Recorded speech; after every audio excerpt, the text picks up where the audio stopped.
व्यथा का कारण क्या है?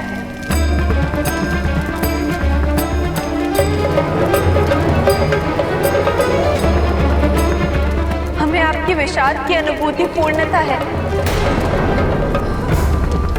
कृपया विस्तार से अपनी इस अवस्था का कारण बताएं।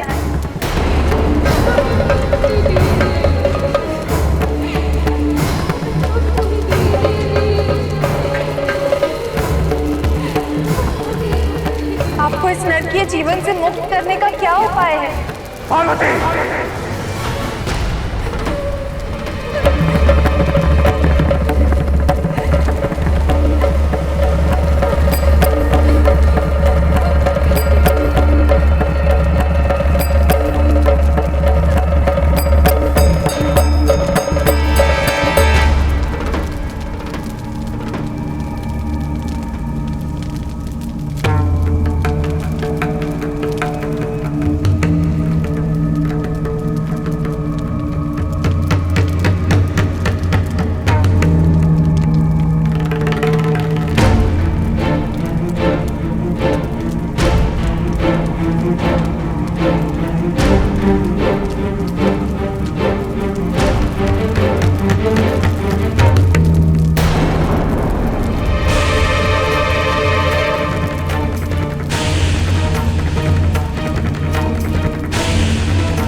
तुमने पुनः मेरे आदेश का उल्लंघन किया है पार्वती। तुम्हारे यहां आने पर प्रतिबंध लगाने के पश्चात भी तुम्हें यहां आने की क्या आवश्यकता थी?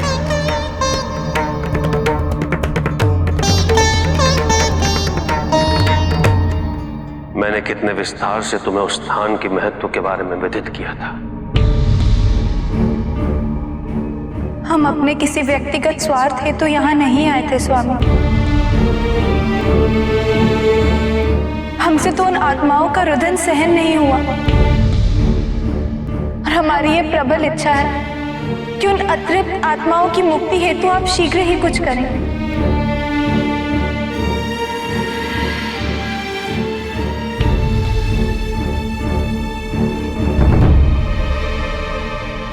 जिन कार्यों के प्रति असावधानी अथवा भूलवश पति का ध्यान नहीं जाता, उन कार्यों की ओर पति का ध्यान केंद्रित करना पत्नी का दायित्व होता है। क्या पत्नी के दायित्व की पूर्ति को आप आज्ञा का उल्लंघन मानेंगे? कदापि नहीं। एक पति का दायित्व अपनी पत्नी की रक्षा करना भी है, और वो स्थान तुम्हारे लिए असुरक्षित है पार्वती।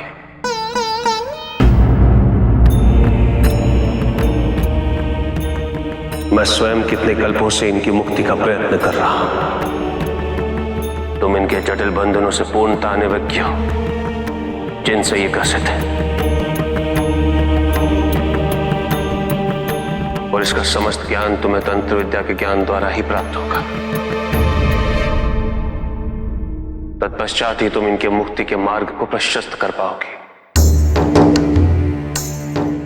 उचित है स्वामी, तो फिर हमें इस तंत्र विद्या का ज्ञान शीघ्र प्रदान कीजिए। अवश्य, किंतु उचित समय आने पर पार्वती। तो क्या तब तक इन आत्माओं को ऐसे ही संतापित रहना पड़ेगा? इस पीड़ा से ये कई कल्पों से पीड़ित है पार्वती। कुछ समय पीड़ा और भुगतने से इन्हें कोई हानि नहीं होगी। किसी की व्यथा के प्रति अनभिज्ञ होना निंदनीय है, किंतु किसी की व्यथित अवस्था को देखने के पश्चात भी उससे उदासीन होना एक अपराध है स्वामी। इन अतृप्त आत्माओं के प्रति आप इतने निष्ठुर कैसे हो सकते हैं? तुम मेरी अर्धांगिनी हो पार्वती, तुम्हें प्रश्न करने का पूर्णतः अधिकार है। यदि तुमने मुंडमंडल के रहस्य को बिना ज्ञान के प्राप्त कर लिया तो उन्हें कभी मुक्ति प्राप्त नहीं होगी। और इसके विपरीत इन्हें मुक्ति दिलाने की प्रक्रिया में तुम स्वयं काल चक्र के भंवर में फंस जाओगे।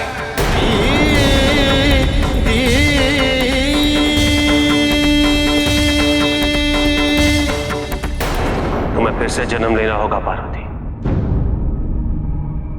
और पुनः उन घटनाओं का पूर्ण आगमन होगा।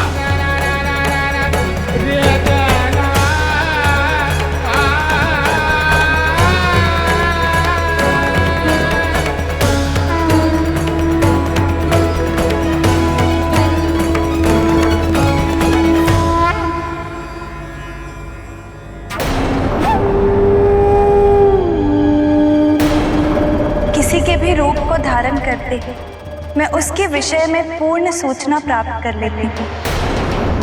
उसके जन्म जन्मांतर के भेद और विशिष्टताएं पार्वती के आचरण से मैं भली भांति परिचित हूँ।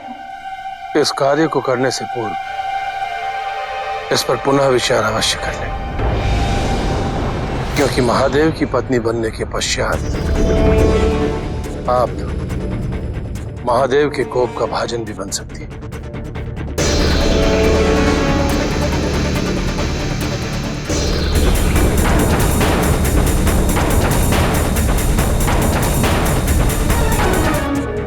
यदि इस सृष्टि के समस्त देवतागण भी आकर मेरे वास्तविक रूप को जानना चाहें, तो उनके लिए भी लेखा और पार्वती में भेद करना असंभव होगा।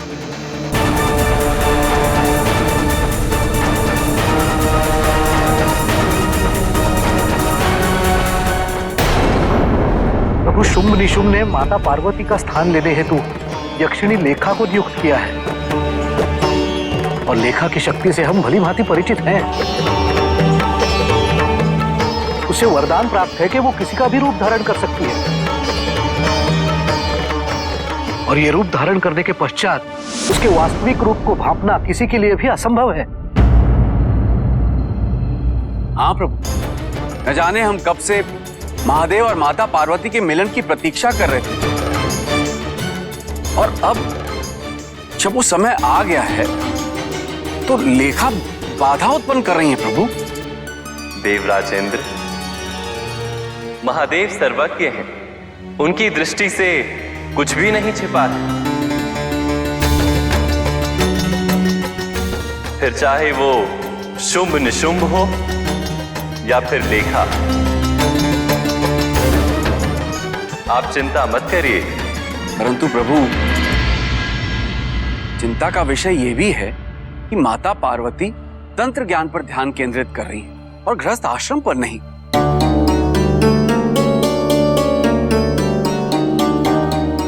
और उनका मन मुंडमाल का रहस्य जानने के लिए अति आतुर है प्रभु। और प्रभु, माता पार्वती को यह आभास भी नहीं है कि तंत्र ज्ञान कितना जटिल होता है। एक बार वो उसमें प्रवेश कर गई तो उससे उबरना अति कठिन होगा। मैं आप सबकी व्यथा भली भांति समझता हूं, किंतु जब तक देवी पार्वती मंडमूल का रहस्य नहीं जान लेती, शिव और शक्ति एक दूसरे के पूरक नहीं होंगे।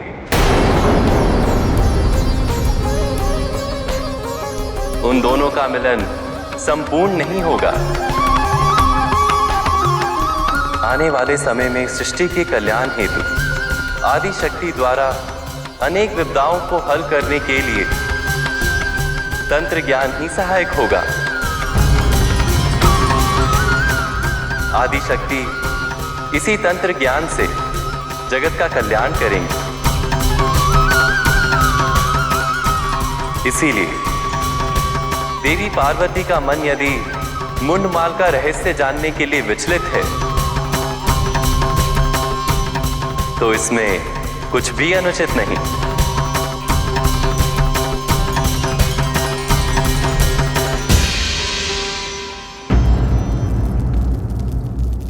यदि तुमने मुंडमंडल के रहस्य को बिना ज्ञान के प्राप्त कर लिया, तो उन्हें कभी मुक्ति प्राप्त नहीं होगी, और इसके विपरीत इन्हें मुक्ति दिलाने की प्रक्रिया में तुम स्वयं काल चक्र के भंवर में फंस जाओगे। तुम्हें फिर से जन्म लेना होगा पार्वती, और पुनः उन घटनाओं का पूर्ण आगमन होगा।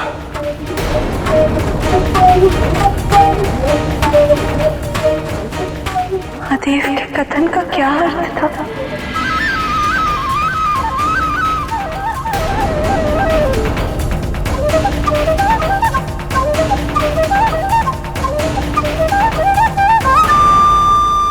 माता,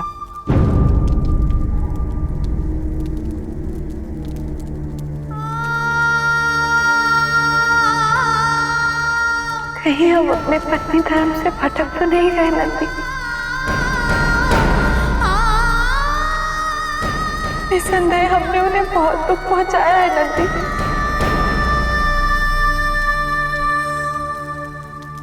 क्यों हम अपनी जिज्ञासा को नियंत्रित नहीं कर पाए? माता, मैं इस योग्य तो नहीं हूं कि आपको उचित अनुचित का भेद बता सकूं, किंतु मैं इतना अवश्य जानता हूं कि उन अतृप्त आत्माओं की व्यथा से महादेव भी युगों युगों से विचलित और विषादग्रस्त है। उनकी पीड़ा की तीव्रता से वो विलाप करते हैं माता।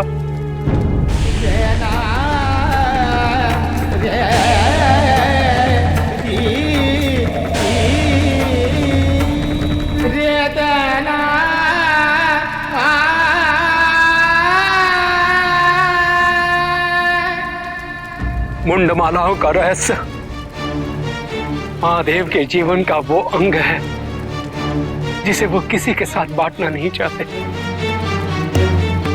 और इसीलिए उन्होंने उस जगह पर सबका प्रवेश वर्जित किया है माता।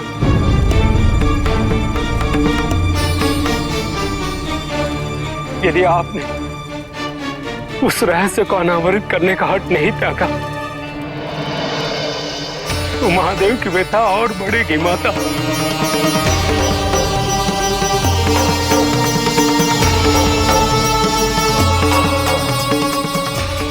सत्य कह रहे हो नंदन, हमें अपनी भूल का आभास हो गया है और हम इसी क्षण महादेव से क्षमा मांगना चाहते हैं और उन्हें आश्वस्त कराना चाहते हैं कि हम ऐसी भूल कभी नहीं करेंगे।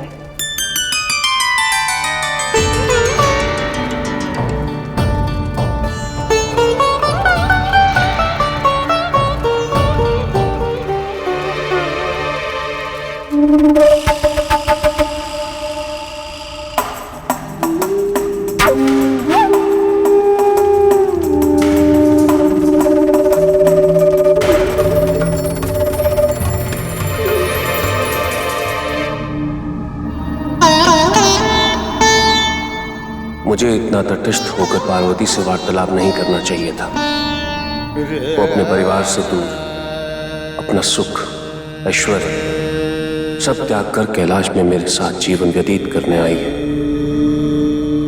और यहाँ मेरे सिवाय उसको समझने वाला है भी कौन? इसकी जिज्ञासा स्वाभाविक थी। मुझे शीघ्र ही उसे तंत्र ज्ञान प्रदान करना है, जिससे उसको इस रहस्य के गुर तथ्य को समझने में कठिनाई ना हो।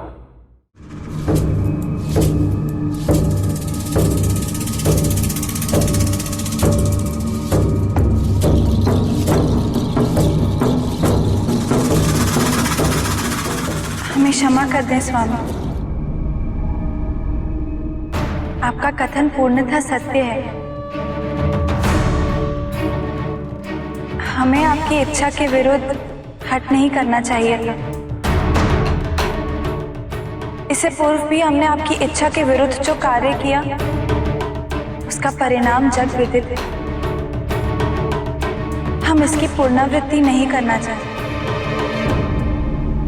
तुम्हारे तर्क पूर्णतः उचित है, इसीलिए मैं तुम्हें तंत्र विद्या के ज्ञान से सम्मुख करवाऊंगा।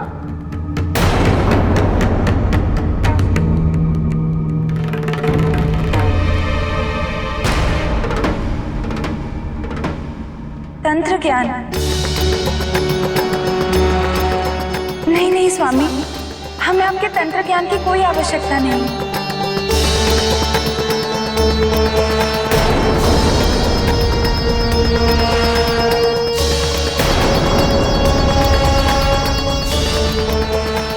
हमारे लिए तो आपका प्रेम और आपकी संगत ही पर्याप्त है।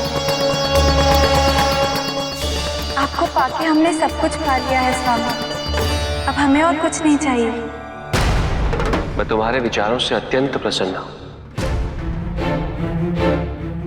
आओ, अपना स्थान ग्रहण करो। नहीं स्वामी, हमारा मन बहुत विचलित हो रहा है। हमें अपने साथ कहीं दूर ले जाने की कृपा करें। क्यों ना हम मानसरोवर चलें? वहां एकांत और शांति है। अवश्य। तुम्हारे मन की शांति के लिए मैं तुम्हारे साथ कहीं भी चलने के लिए तैयार हूं। तो फिर विलंब कैसा? चलिए प्रस्थान करें।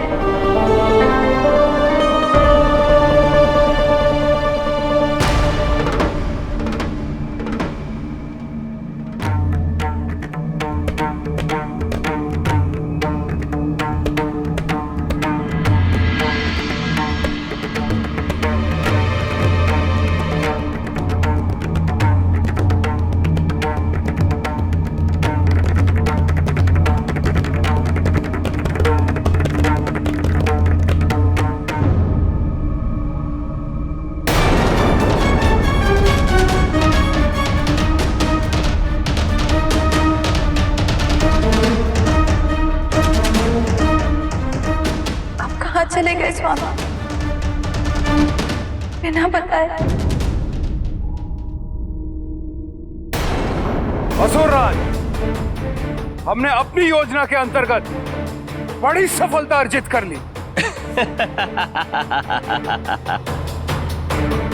हम अति प्रसन्न हुए तुम्हारी इस सफलता से।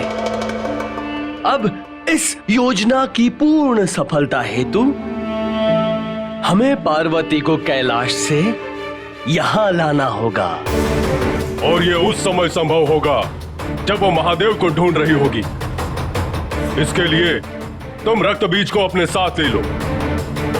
तत्पश्चात पार्वती हमारे अधीन होगी और महादेव जीवन भर पार्वती रूपी लेखा को अपनी धर्मपत्नी मान के जीवन निर्वाह करेंगे। माता, महादेव कहीं भी नहीं मिले और किसी को भी उनकी सूचना नहीं है।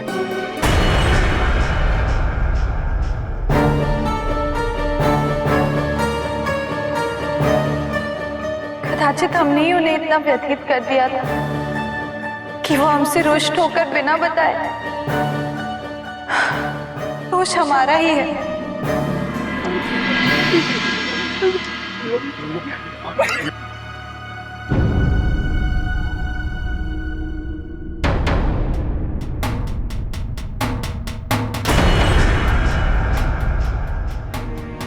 माता, आप मानसरोवर से लौट आई? मानसरोवर से? हाँ माता, हम सब ने आपको महादेव के साथ मानसरोवर की ओर जाते हुए देखा। मानसरोवर की ओर? महादेव के साथ? हाँ, हम लोग ये धतूरा एकत्रित कर रहे थे और आप महादेव के साथ मानसरोवर की ओर। किंतु आपका इतना शीघ्र लौट आना कैसे संभव है? प्रतीत होता है कि आज आप सबने भांग का कुछ अधिक सेवन किया है। माता यहाँ से कहीं नहीं गई हैं।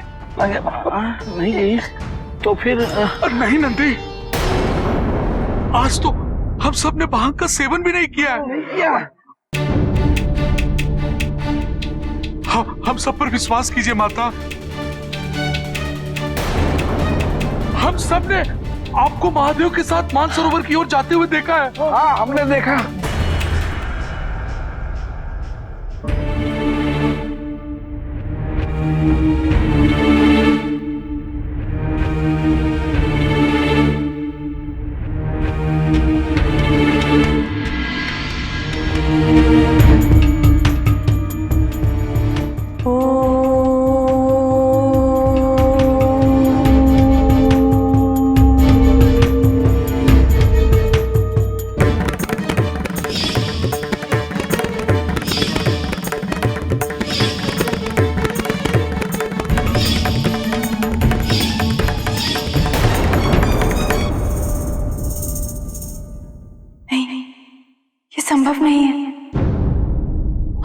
किसी पर नारी के साथ।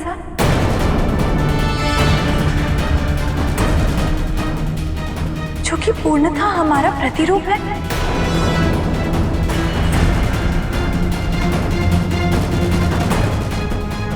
तो हमें पता लगाना ही होगा कि वो कौन है जो हमारा रूप धारण करके महादेव के साथ छल कर रही है।